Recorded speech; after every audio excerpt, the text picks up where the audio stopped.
വെയിൽസിൽ വന്നിട്ട് ഞങ്ങൾ ആദ്യം പോയത് ചർച്ച് ഡോർക്കോവ് എന്ന് പറഞ്ഞിട്ടൊരു സ്ഥലത്തേക്കാണ്. അത് ആക്ച്വലി പറഞ്ഞൊരു ക്ലിഫാണ്. ഭയങ്കര ബ്യൂട്ടിഫുൾ അവിടെ കാണാൻ. നമ്മൾ കുറച്ച് പാടുപെട്ടിട്ടാണ് ആ വലിയ കോവണിയൊക്കെ ഇറങ്ങി കൊച്ചിനെയും പിടിച്ച് ഇറങ്ങിപ്പോയത്.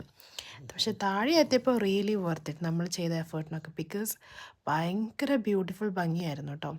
പിന്നെ കല്ലുകളൊക്കെ വളരെയധികം സ്ലിപ്പറിയാണ്. പായലൊക്കെ പിടിച്ചതുകൊണ്ട് സൂക്ഷിച്ചിട്ടാണ് ഞങ്ങൾ നടന്നു പോയത്, പ്രത്യേകിച്ച് കൊച്ചിനെയൊക്കെ പിടിച്ചതുകൊണ്ട്.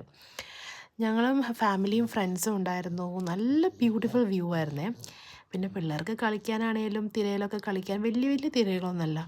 കുറച്ച് നേരമൊക്കെ അത്ര തണുപ്പത്ത് എൻ്റെ മോനവിടെ നല്ല കളിയായിരുന്നു. ഞങ്ങളൊക്കെ ജസ്റ്റ് കാല് നനച്ചുള്ളൂ, അത്രയ്ക്ക് തണുപ്പായിരുന്നു. പിന്നെ കൂടെ വന്നവരൊക്കെ അത്യാവശ്യം ഫോട്ടോയൊക്കെ കപ്പിൾ ഫോട്ടോയൊക്കെ എടുത്ത് നല്ല പറ്റിയൊരു ഭംഗിയുള്ളൊരു സ്ഥലമായിരുന്നേ. അത് കഴിഞ്ഞ് ഞങ്ങൾ അടുത്ത ഡെസ്റ്റിനേഷനിലേക്ക് പോകാനാണ്. ഇനിയിപ്പോൾ തിരിച്ച് എത്രയോ കോവിടെയും കയറി വേണം പോവാൻ.